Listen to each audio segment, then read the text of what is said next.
Hi everyone and welcome to my first video at Heroes World.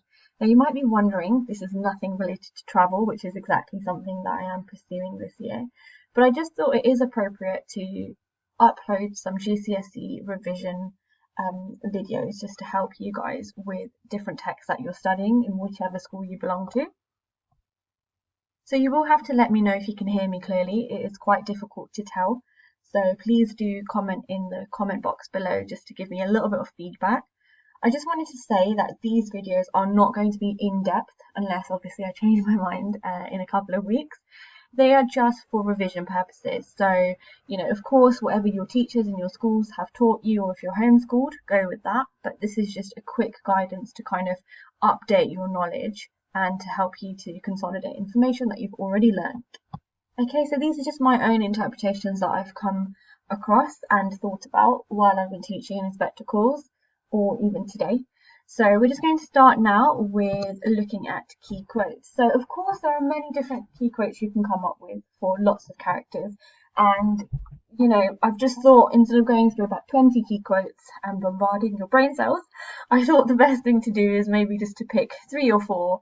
I think I've got 5 here from Mr. Burling, and just kind of go through them with you. Now you might notice that a lot of the quotes are quite long, so you can use ellipses, as I've done here, to shorten the quote. Now you will not be penalised for this in the exam, and it is a really good technique to use. However, if you are focusing on those particular words in the quote, so for example, I was Lord Mayor, you might not want to put ellipses here. Otherwise your examiner might not be too clear on what you are talking about. So be very careful when using ellipses. Now what you'll notice about all these quotations is they kind of aim at one thing to do with Mr. Burling's character, and that is that he is heavily concerned with his social status. As we can see, especially here, there's a very good chance of a knighthood as well. Mr. Burling's character, you can say, reminds the audience about power and wealth, especially for middle upper class families in the 20th century. And we've also got this quotation here: perhaps we may look forward to the time when Crofts and Burlings are no longer competing but are working together. So again, Mr. Burling, you can describe him as a social climber here. Okay, so just, the quotation that I was having a look at here again, Mr. Burling obviously at this point is pleased with Sheila's engagement to Gerald. But again, it's not to do with love, which is probably what Sheila's thinking about, but it's more to do with business reasons and wealth for him. So if we move on then and have a look at Inspector Gould, just got a few quotations here if you just want to have a quick read through them. Of course, the 3 here are quite common that you must have come across in your classrooms, but I think this is of interest here: burnt her inside out. You might also notice that the inspector always uses very direct language when he's speaking. Excuse me. So very shocking language is used, especially when describing Eva Smith's death. And I think what you can do when you reread the play text just before your exam, I would recommend that you think about the language that is used. Of course, he's using command words, imperative sentences when he's talking about Eva in particular, or when he's addressing other characters. But again, thinking about the direct use of language and the impact that it has on us as members of the audience. Also, this initial stage direction, the tricolon here that is used to describe the inspector, I think directly, not directly, from the beginning, we as members of the audience realise that Mr. Burling is basically in no sort of competition with the inspector. The inspector is massive, okay? He's got a sense of being presence there on stage as well, and he owns it. So the inspector is somebody who is going to take control of the entire play. And again, as I know I've spoken about many times before with some of the students that I've taught, this idea that the inspector is a catalyst as well. Okay, and you can use probably your science textbook for a little bit more information about what catalyst does in a reaction. But it's exactly the same or similar sort of idea that we can use to describe the inspector here. And again, Priestley, uses the inspector as a mouthpiece. Just be careful not to keep repeating the same ideas in your essay. I think once you've said it, don't repeat it again. Okay, and the final 2 quotations, which take place towards the end of the act, especially This one, if I remember correctly, "We don't live alone," is taken from the inspector's final speech. And I think this is almost as if Priestley is directly talking to his audience, and he's reminding us of this theme of responsibility for one another. We are responsible for one another, and we all need to take ownership of that. But unfortunately, it's only the younger generation who take on board this advice, i.e. Sheila and Eric. Okay, and this brings me nicely onto Sheila's character, who does accept responsibility. "I behaved badly too. I know I did. I'm ashamed of it." These two quotations are aimed at Sheila talking to Gerald, and I think it's here when we realise, last summer when you never came near me, this is where we realise that Sheila has almost taken on board the inspector's role and is the inspector's counterpart, you can say, in terms of getting her family to accept responsibility for their actions.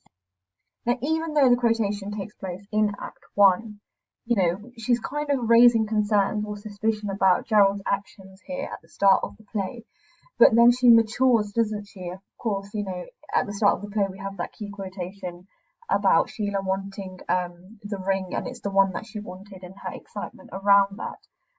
But then, towards the end of the play, we see that maturity. And I know in the past this question has come up with several examples or in specimen material about how does Sheila's character change throughout the play.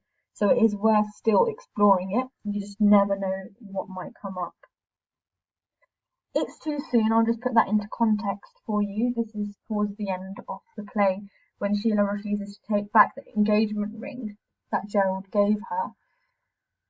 There's many different interpretations for this as well. Again, showing maturity. But is there something else you can think of? Try to come up with different interpretations for each quotation.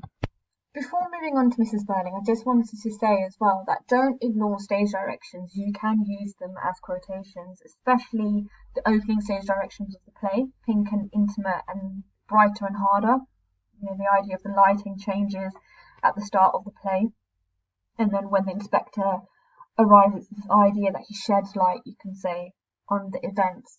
And here you've got the stage direction cold, which is used to describe Mrs. Burling's character. And I mean, personally, this is my own interpretation, I feel Mrs. Burling is to blame the most.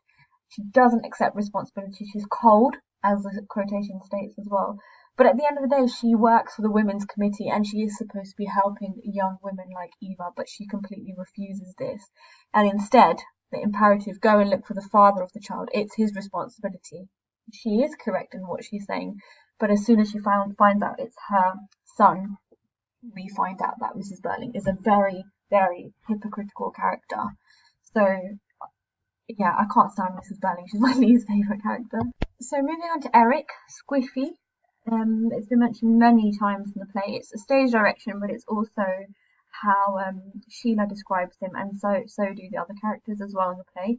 And that's obviously to foreshadow what happens in Act 3 with Eric and Eva Smith, Daisy Renton. Eric, obviously quite similar to Sheila's character as well, like his sister, accepts responsibility. But he also stands up to his father, quote number 3, not the kind of father a chap could go to when he's in trouble. So we do have a lot more respect for Eric, you can say. Some people might disagree with that point because of his actions with Eva Smith. Now this is the quotation here, and I don't even, where has it gone? Sorry, and I don't even remember that's the hellish thing.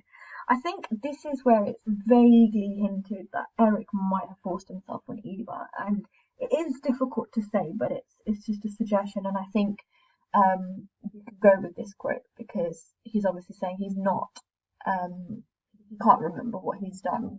So please use that quotation if you want to make that suggestion in the exam.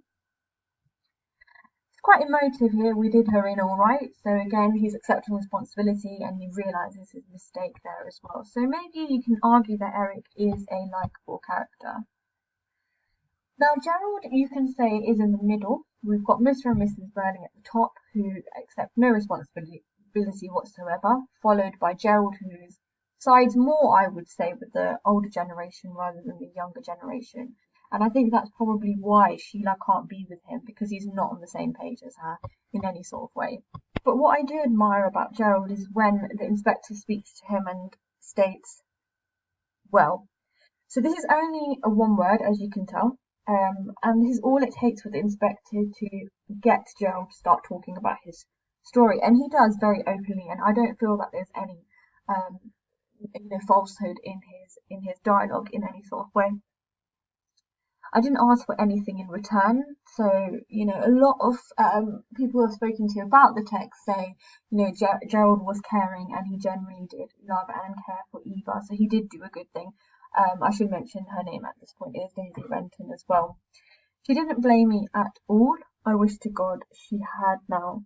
So this is a really good quotation which suggests that Gerald accepts some responsibility for his actions. So please try to use this one for your reference. There are various themes in Uninspector Calls. I've just highlighted 3 really quickly. I'll go through them. So we've got class. So as you would have looked at in lessons, Priestley was interested in the class system, and he did not like this idea of social divide, and therefore this theme of class plays a very, very important role in an Inspector Calls, because of course, as we know, Eva represents the working class members of society, whereas Burling family and Gerald, you could say, represent sort of the upper middle class society as well. But then we've got this idea as well of Mr. Burling and Mrs. Burling wanting to maintain their social class. And there's lots of references to class, especially with Mr. Burling's character at the start of the play and towards the towards the end of the play.